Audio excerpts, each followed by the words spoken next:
Startuprad.io, your podcast and YouTube blog covering the German startup scene with news, interviews, and live events.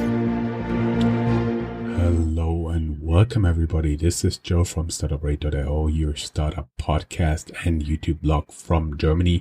Once again in my cramped study in the late afternoon, early evening on the 28th of April. Of course, I do have our podcast hero still there in the epicenter in New York, Manhattan. There's Chris. How you doing? Hey, hi. Good. He is still smiling. He said all good. That's what I cut off. Sorry. He's still holding up very well. Let's get to the news you are listening to this month in German Startups, April 2020.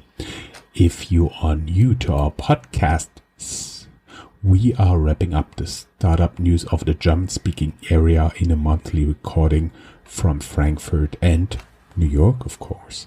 We have a look at our website www.startuprad.io or www.startup.radio, and you'll find all the links to our recordings and the articles we are quoting from there. Some of the sources are in English. Most of them are in German. You can now directly reach out to us. There is a Google Forms and there's the link. And of course, you can reach out to us directly. Email, Twitter, LinkedIn, video interview, going back now more than 2 years. And of course, Christian's homepage. Important, remember to like and subscribe here on YouTube or wherever you are listening to the audio podcast. With a bit of luck, you will be the 185,000th subscriber to our audio podcast enabler. This recording was made possible by Hessen Trade and Invest. Learn more about our enabler at www.invest-in-hessen.com. Together with our enabler, we are running a podcast called Tech Startups Germany, which will focus on startups at the Series A stage or even more mature. You will also find the videos we produce for this podcast on our YouTube channel, youtube.com/startupradio. One word. This podcast is available directly on your device as audio and video podcast.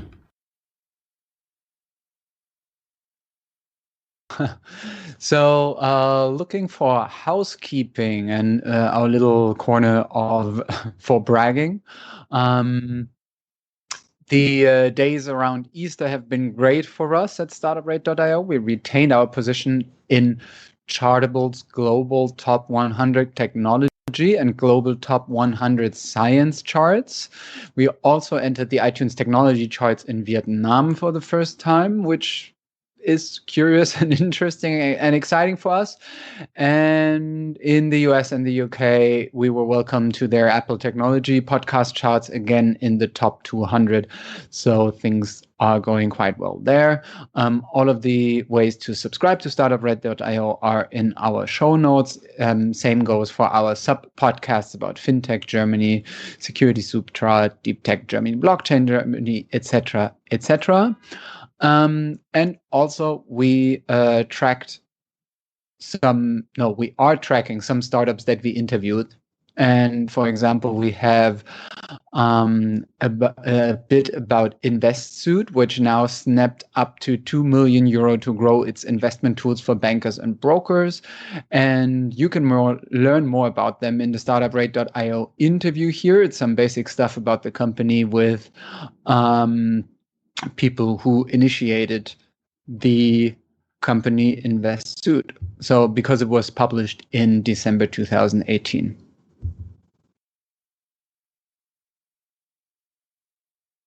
Coronavirus, COVID-19. We are working with Startup Genome to quantify the impact of the crisis on startups and push for adapted policy action now.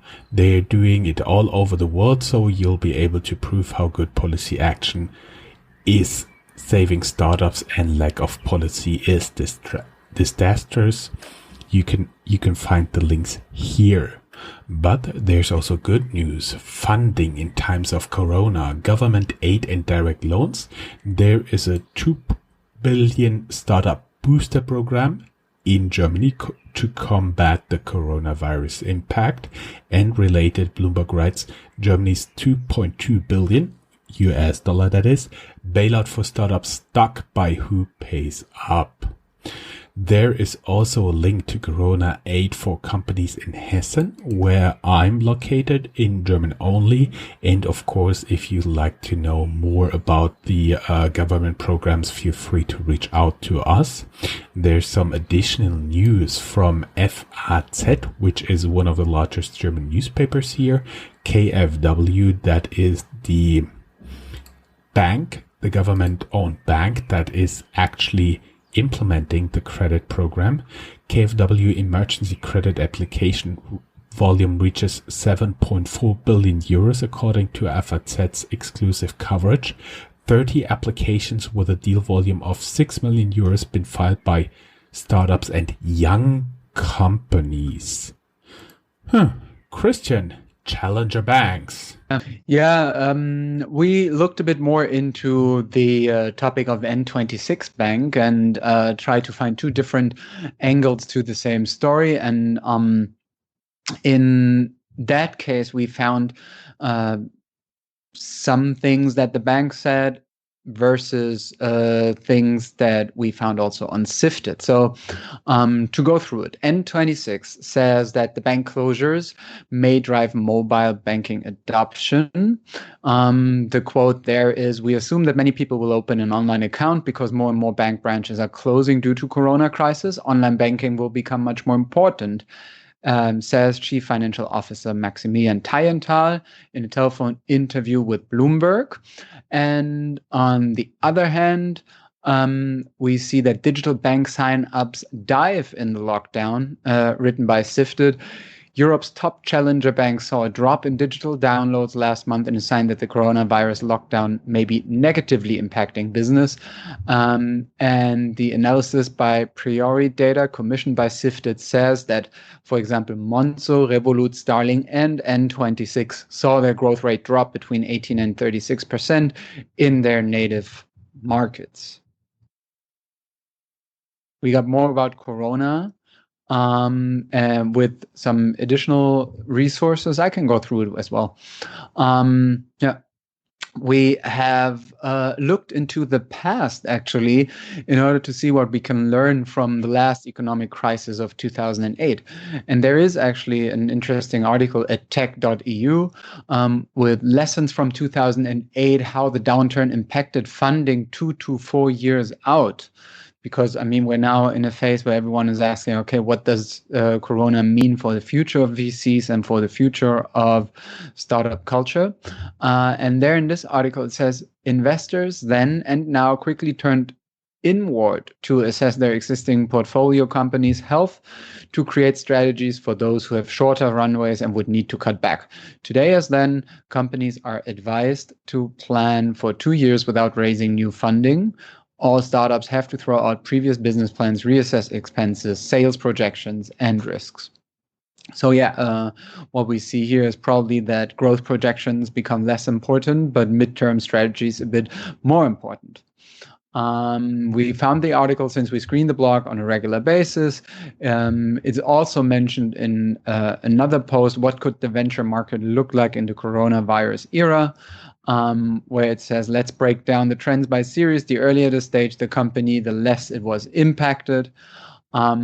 And Sifted also gives us some insights into something more and more companies have to do these days, and that is pitching to investors over video call. Sifted says, some of it seems obvious, but some of it is obviously more in depth. Sifted, for example, says don't jump on the call without sending the presentation in advance. Questions in advance, make one primarily for the investors. Help the founders set the agenda by taking the time to go through the deck and tell them the areas you want to focus on and key questions you want to cover in the meeting. Don't wing the agenda. Always set one and manage the time allocated for the meeting. Some of it is like good it's what people would come up with, I think, instinctively, but nevertheless, it's a good reminder in order to prepare yourself. And one last bit is that we found some investor wisdom for startups to get through coronavirus, also on Sifted, where especially tip number 3 seemed interesting to us, the rule of 3. AXA Venture Partners is advising founders to think of coronavirus as a 3-part crisis. First, the confinement. Second, when people are allowed to leave their homes again.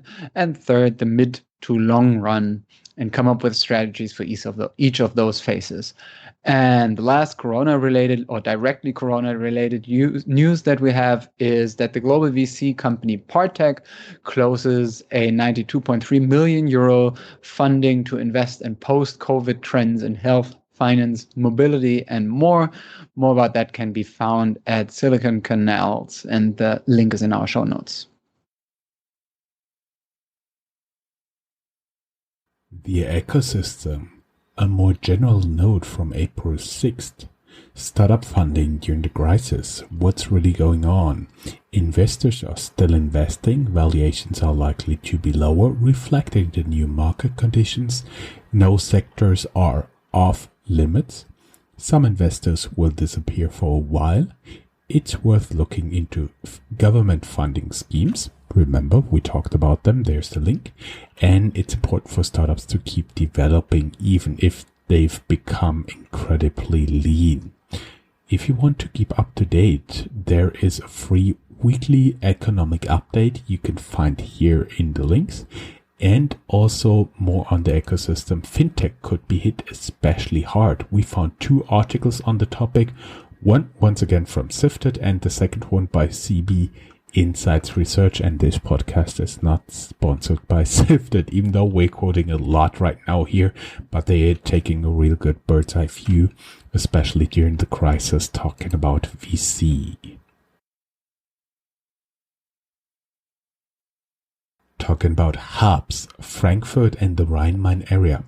Frankfurt-based and listed Credit Shelf, a P2P credit marketplace for SMEs, doubles revenue and reduces losses. Keep in mind that was pre-corona. There is a link for our interview from April 2019 here as well. And there is also a link to the video interview. ScoutBee launches free tool to help organizations search for COVID-19 support related supplies. There is the venture arm of Merck, which is the Merck from Germany, because there's a different one in the US. It invests in quantum computing startup Seco. I hope that's pronounced right. I'm sorry for butchering your name, guys. German holding company Haniel buys majority stake in Emma, a Frankfurt-based sleep tech startup. Keep that in mind for later, the company section. And of course, my native city Mainz, also in Rhine-Main. Mainz-based BioNTech. Pfizer to begin COVID-19 clinical trials in Germany. And there's a related article. BioNTech has been approached several times to sell the whole company outright, but it's not interested. Keep in mind they listed at Nasdaq for approximately $150 million in October 2019. And of course, Rhine-Main VC, startups and tech companies in the greater Rhine-Main area raised more than 310 million euros in funding for Q1 2020. 4 large deals have been driving the numbers. Volocopter, they added 32 million euros to their Series C in a second closing. ScoutBee, 55 million euros. BioNTech from above, $135 million, and Evoca got 100 million. It's a UK-based company, but they got it to lend from the German headquarters in Frankfurt to German SMEs. Kassel. Chris, I do believe that's more to your home turf. It gives me great pleasure because it's 20 kilometers away from where I grew up. And it's rarely part of startup news. But today we have something new because the information company, it's a bit like FICO in the US, Schufa and the fintech Fino set up a joint company to help fight money laundering in Kassel. Then we found news about Hamburg, where the German fintech Naga now turns profitable. More about that can be found at Finance Magnates. And we found news about Munich, which are a bit less happy because Abracar, the professional car broker backed by Allianz with 11.5 million euros, will be liquidated. Reasons are a strategy shift at Allianz X, turning the unit from a company builder to a late stage or later stage investor, and the coronavirus, which makes the business almost going flat. Even Auto One has many of its employees now in Kurzarbeit, which is a German way of working less hours. And you get part of the salary of the employees who work short time from the government. So it's a government-backed scheme. Sorry for the interruption. Yes. No problem. Yeah. It's one of the specific ways that Germany uses to get through the crisis, which don't exist in other countries that often. And then there's Wirecard AG, a company that has been in the headlines quite often recently because of supposedly dubious communication strategies.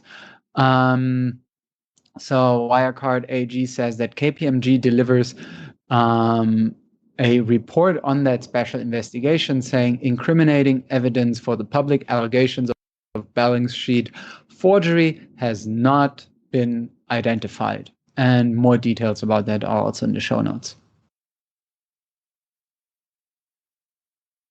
To individual company news, we have some insolvencies. For example, Berlin-based startup Tausendkind has to file for insolvency due to coronavirus.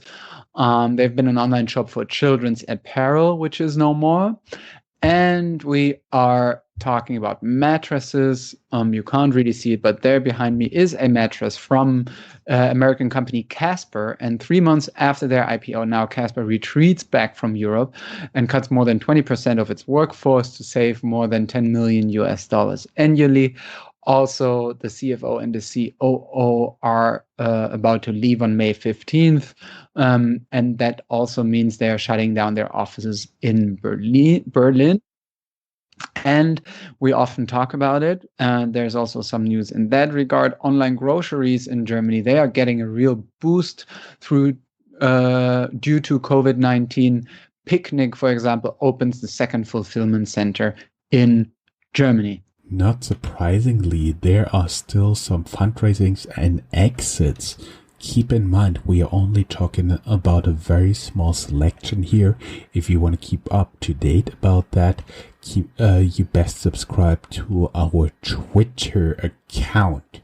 Germany's expansion pension platform raises 25 million in a Series C growth round, writes TechCrunch. And German security firm Avira, I do believe it would be pronounced in English, has been acquired by Investcorp at a 180 million US dollar valuation. Also, there is live next to Amazon. Otto, Germany's number 2 in e-commerce, see sales grow 9% to 3.5 billion euros in all of 2019. The company has its origins in a catalog mailing business and is the only one which made the transformation in Germany. Both former competitors, Neckermann and Queller, have gone out of business. Sad note, at one point they belonged to what is now part of Galeria Karstadt Kaufhof, which also had to file for insolvency during Corona. We see the retail transformation in Germany here in real time. There is, of course, some additional resources stay ahead of the curve. We just found literally today a survey of the impact of COVID-19 on UK startups. I do believe it will be similar to German startups. Just some highlights. 40% see March revenues drop 25%. 68% expect full year revenues to drop more than 25%. Staff cost implication, 49% frozen hiring, another 32% slowed hiring, 16% committed to laying off at least 10% of the staff, 26% committed to prolonging at least 10% of the staff, 30% have cut salaries across the company by at least 15%. And there is a TED Talk by Bill Gates from 2015 where he talks about the next outbreak we're not ready for. And that is one of the reasons he is so highly quoted or highly noted in the conspiracy theories. And Bowery Capital has an article on sales during COVID-19 and planning and managing layoffs by Anderson Horowitz. As opposed to what we announced earlier this year, because our plans got screwed up by Corona as well, there will be May and there will be June news. And of course, I'm doing it once again with Christian from New York, right? Let's see. I mean, what's safe these days? Who knows? Up is down. We give our best, as everyone should. I greatly appreciate your enthusiasm and best of luck. Stay well in New York. See you soon. Bye-bye. Bye, guys. That's all, folks. Find more news, streams, events, and interviews at www.startuprad.io. Remember, sharing is caring.